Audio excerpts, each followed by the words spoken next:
Netflix, Disney+, les salles de sport, ils ont tous la même stratégie pour nous faire cracher 30 € tous les mois chacun. Elle se base sur le biais du statu quo. Le biais du statu quo, c'est très simple, c'est l'idée qu'il est plus confortable de rester dans la situation dans laquelle on est que de changer, même pour une situation qui serait plus avantageuse. Alors ça, c'est deux psychologues qui ont organisé une expérience dans laquelle ils proposaient à un groupe d'individus de changer de portefeuille d'investissement, donc globalement d'investir sur de nouvelles actions. Les nouvelles actions, en l'occurrence, étaient plus intéressantes puisqu'elles avaient un rendement moyen plus élevé, des dividendes plus élevés et versés de manière plus fréquente. Et à leur grande surprise, la majorité du groupe d'individus a refusé de changer. Ils se sont interrogés sur les raisons de cette décision.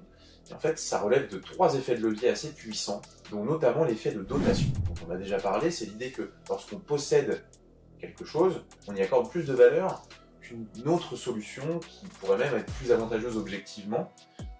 Mais voilà, tant qu'on la possède, on y accorde plus de valeur.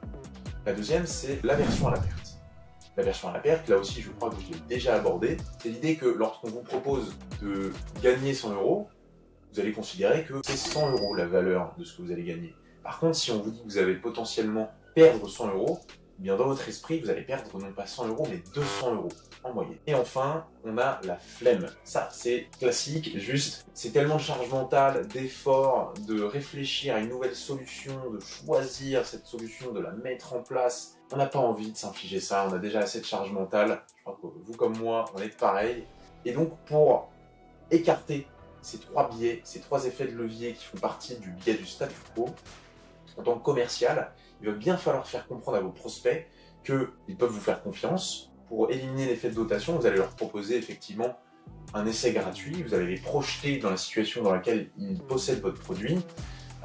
Typiquement, moi, j'ai commencé à utiliser une solution de prospection digitale qui s'appelle Lemlist.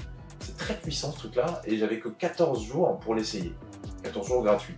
Sauf qu'en 14 jours, j'ai eu 4-5 points de contact avec des prospects identifiés et qui étaient plutôt intéressés par ce que je proposais. Donc forcément, je me dis que en adoptant cette solution, en payant tous les mois, eh ben, je vais forcément avoir énormément de résultats. Donc là, l'effet de dotation, il a été neutralisé parce que on m'a fait voir que la solution proposait vraiment des bénéfices plus intéressants que ce que je faisais actuellement. Le deuxième, c'est l'aversion à la perte. L'aversion à la perte, vous allez tout simplement rassurer votre client. Vous allez lui proposer des exemples dans lesquels ça a fonctionné pour d'autres clients qui étaient dans le même cas que lui, pour voilà, le rassurer. Et le Graal pour neutraliser l'aversion à la perte, c'est de donner un numéro de téléphone, tout simplement, d'un client à vous qui est satisfait, et de demander au prospect de l'appeler pour voilà, prendre la référence, voir si vous faites vraiment du bon travail ou pas. J'ai appris ça d'un de mes amis qui travaillait dans une agence de recrutement spécialisée dans le sport. Il faisait ça et ça marchait à tous les coups. Et enfin, pour contrer la flemme, et bien, tout simplement, vous allez leur dire que vous vous occupez de tout. Vous allez leur simplifier la vie.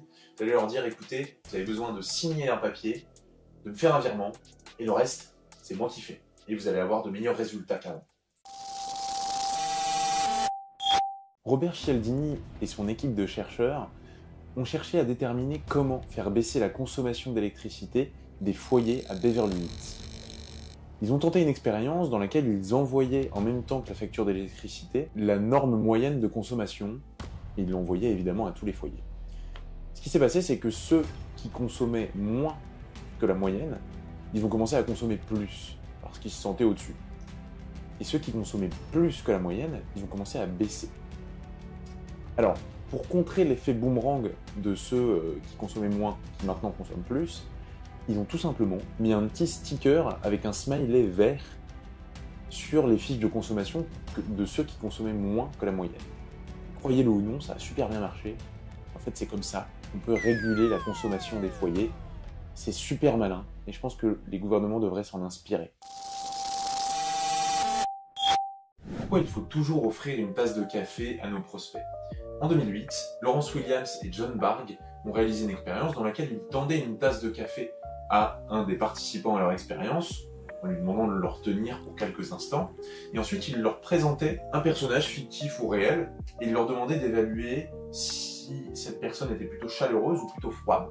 Sans surprise, eh bien écoutez, quand ils ont tenu la tasse de café, ils avaient plus tendance à dire que la personne était chaleureuse, et quand ils n'avaient pas tenu de tasse, eh bien ils disaient en général qu'elle était plus froide.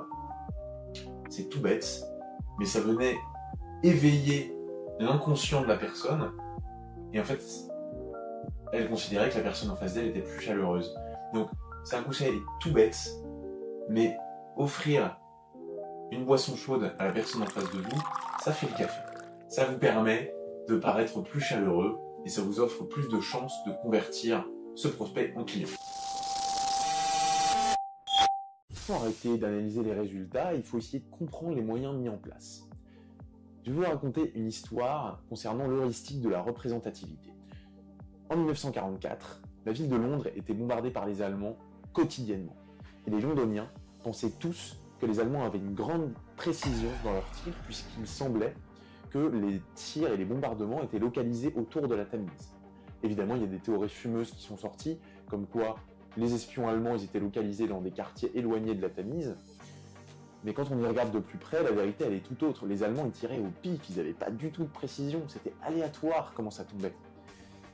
Et le pire, c'est que quand on divise la ville en diagonale, on se rend compte que dans les 4 cadrans créés par cette division, il y a exactement le même nombre de bombardements constatés. À peu de choses près. La morale de cette histoire, c'est qu'au lieu d'essayer d'analyser les résultats obtenus par quelqu'un, il faut comprendre comment elle est arrivée à ces résultats-là. Sinon, vous avez une vision qui est complètement faussée de la réalité. Les gens font 2 fois moins attention à toi que ce que tu penses. Lors d'une expérience, on a demandé à un étudiant de porter un t-shirt avec l'effigie du chanteur Barry Manilow dessus. Et on l'a fait rentrer dans une salle où il y avait plusieurs autres étudiants qui passaient un questionnaire. On lui a demandé de passer le questionnaire et à la fin, on a demandé aux autres étudiants autour de lui de dire quelle était l'effigie du chanteur sur le t-shirt de cet étudiant. Seulement 21% des étudiants ont su identifier que c'était Barry Manilow, alors que l'étudiant lui-même pensait que 46% au moins des gens dans la pièce pouvaient identifier que c'était bien le chanteur Barry Manilow. Cette expérience, elle nous permet de prendre conscience qu'en fait, les gens autour de nous ne font pas tellement attention à nous, ils font plutôt attention à eux. Donc la morale de l'histoire, c'est faites ce que vous voulez, les gens n'y prêtent pas attention, ou du moins beaucoup moins attention que ce que vous imaginez. L'obésité est contagieuse. Ça paraît fou, mais lors d'expériences, on s'est rendu compte que manger en groupe augmentait la quantité de bouffe que tu assimilais. Quand tu as un groupe de 2 personnes, en général, les 2 personnes mangent 35% de plus que si elles étaient toutes seules. Quand on devient un groupe de 4 personnes qui mangent ensemble, ça passe à 76% de nourriture supplémentaire que les gens ingurgitent. Et quand on a un groupe de 7 ou plus, là ça explose, on a 96% de nourriture en plus assimilée. Morale de l'histoire, c'est manger tout seul, vous devenez gros.